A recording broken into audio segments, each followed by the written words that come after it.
ay ito, papaano natutustusan ng Iglesia ni Cristo ang lahat at ang iba pang mga proyekto nito? Masasabi natin ang Iglesia ni Cristo na nagsimula rito sa Pilipinas, sinimula ng isang Pilipino at itinataguyod ng angaw-angaw ng mga Pilipino, ay tumayo sa kanyang sariling paa. Wala hong tumutustos na dayuhan, wala hong foreign aid.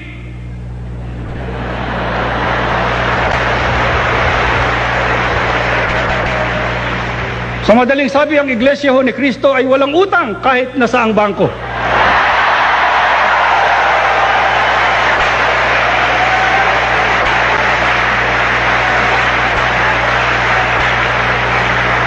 Ang Iglesia ni Cristo ay hindi ho nagsasangla ng mga titulo ng lupa para lamang makakuha ng pondo.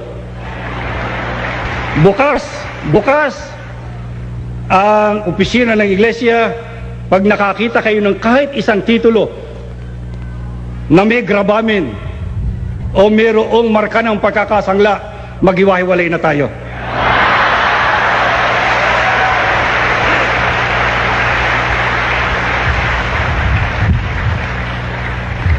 Kaya sa atin walang gigipit na World Bank, kahit ng IMF, at lalong hindi tayo kontrolado ng mga dayuhan. Hindi naman tayo kumukuha sa kinikita ng kasino.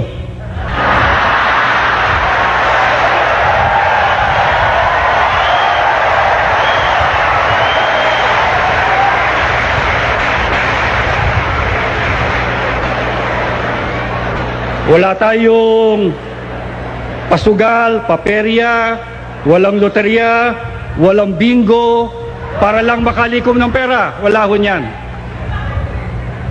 Lalo namang hindi tayo tumatanggap ng pera mula sa mga kandidato o sino mang pinuno ng gobyerno.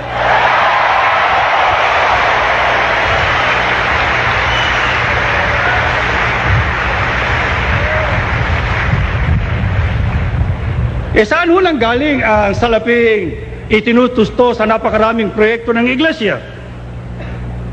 Yan po ay sa tulong ng Diyos, ay sa pamamagitan ng voluntary contributions ng mga kaanib sa mga araw ng pagsamba.